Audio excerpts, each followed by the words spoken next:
Это 11-е повествование о трагических событиях в одной из стран на планете.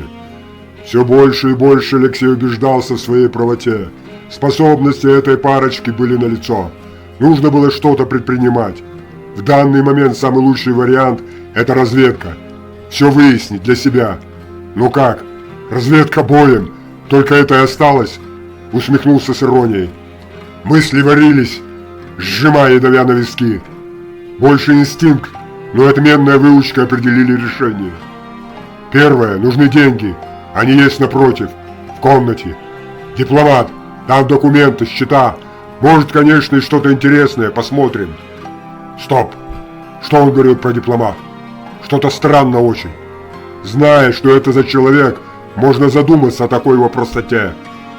Бежать собрались за границу. И, как говорится, ежу понятно, вдвоем. Конечно, она красива. Но Аслан он кавказец, повязан со своими кровными отношениями, кровными узами. Бросить все и бежать с женщиной? Любовь? Навряд ли. Что-то здесь не то. Да и такой человек, как он, избавится от лишней ноши. Избавится он это от Блаженкина, как только тот станет не нужен. Вот и от этой женщины. Что-то доверчиво легко он рассказал о счетах банковских, важных документов. Еще и дипломат, наверное, не на шифровом замке. Тревожное чувство мелькнуло в голове Алексея. По спине пробежал легкий морозец. Так всегда перед опасностью, перед рывком навстречу смерти он ощущал это. Они, видно, закончили свои дела. Женщина подошла к окну, открыла шторы, дыхала свежий ночной воздух. Аслан подошел сзади, взял ее за плечи. «Ты что такой задумчивый?» – спросила она. «Да так», – вздохнул он. «Ты знаешь, всякое может быть. Так, если вдруг я не появлюсь после нашего дела, ты одна езжай. И не возражай», – остановил ее жест. «Дипломат возьмешь с собой. Там все есть, разберешься сама. Там хватит на всю жизнь, еще останется. А я думаю, все нормально будет. Подъеду позже, как все дела разрешатся». «Интересно, что может случиться? У тебя что, неприятности?» «Да нет, все окей, но сама знаешь, что времена поменялись, и уже кое-что не в нашу пользу. Да, охране дай денек отдохнуть, чтобы их здесь не было. Скоро он не понадобится для дела великого. Пусть отдохнут, а то еще заортачатся. А как же муженек мой? Он все знает, билеты куплены.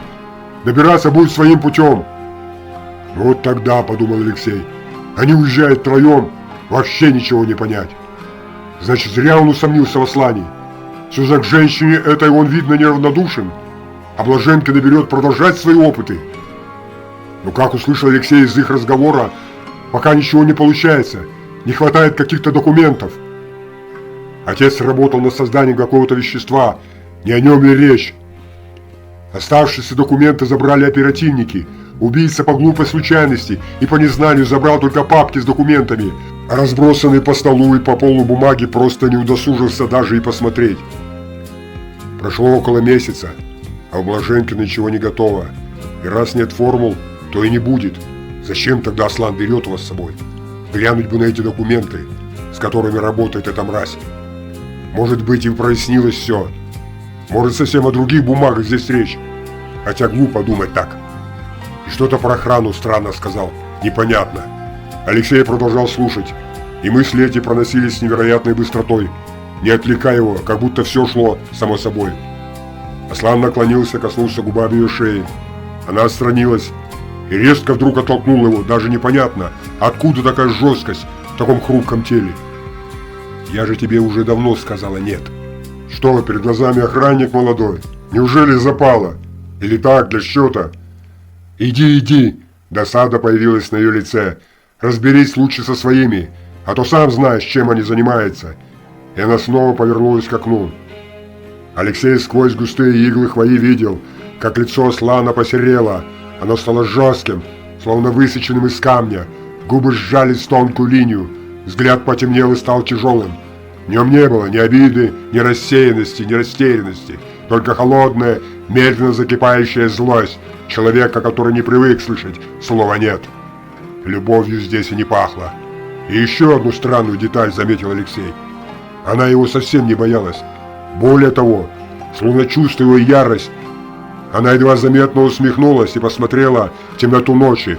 В этой усмешке было что-то вызывающее, почти злорадное. Будто она знала, этот огромный и опасный человек в эту минуту ничего не может сделать.